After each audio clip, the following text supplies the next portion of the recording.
What is pattern recognition?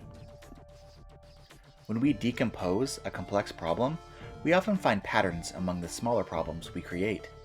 The patterns are similarities or characteristics that some of the problems share. Pattern recognition is one of the four cornerstones of computer science. It involves finding the similarities or patterns among small, decomposed problems that can help us solve more complex problems more efficiently. Imagine for a moment we want to draw a series of cats. All cats share common characteristics. Among other things, they all have eyes, tails, and fur. They also like to eat fish and make meowing sounds. Because we know that all cats have eyes, tails, and fur, we can make a good attempt at drawing a cat simply by including these common characteristics. In computational thinking, these characteristics are known as patterns. Once we know how to describe one cat, we can describe others simply by following this pattern. The only things that are different are the specifics.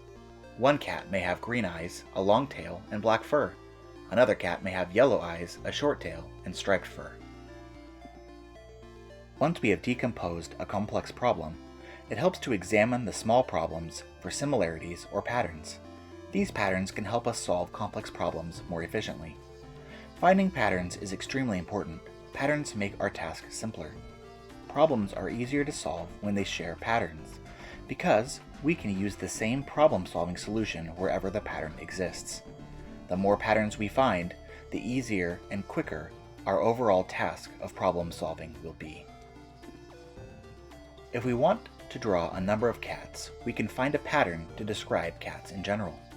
For example, they all have eyes, tails, and fur. This makes our task quicker and easier. We all know that cats follow this pattern, so we don't have to stop each time we start to draw a new cat to work this out. From the patterns we know cats follow, we can quickly draw several cats. What happens when we don't look for patterns? Suppose we hadn't looked for patterns in cats. Each time we wanted to draw a cat, we would have to stop and work out what a cat looked like. This would slow us down. We could still draw our cats, and they would still look like cats, but each cat would take far longer to draw. This would be very inefficient and a poor way of going about solving our cat drawing task. In addition, if we don't look for patterns, we might not realize that all cats have eyes, tails, and fur. When drawn, our cats might not even look like cats. In this case, because we didn't recognize the pattern, we would be solving the problem incorrectly. To find patterns among problems, we look for things that are the same or very similar for each problem. For example, decomposing the task of baking a cake would highlight the need for us to know the solutions to a series of smaller problems.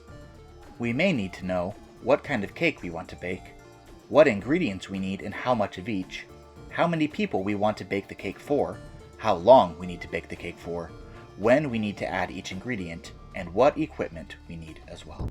Once we know how to bake one particular type of cake, we can see that baking another type of cake is not that different, because patterns exist. For example, each cake will need a precise quantity of specific ingredients. Ingredients will get added at a specific time. Each cake will bake for a specific period of time. Once we have identified the patterns, we can work on common solutions between the problems. Patterns may also exist within the smaller problems we've decomposed to. If we look at baking a cake, we can find patterns within the smaller problems too. For example, each cake will need a precise quantity of special ingredients. Each ingredient needs identifying, naming, and a specific measurement. Once we know how to identify each ingredient and its amount, we can apply that pattern to all ingredients. Again, all that changes are the specifics.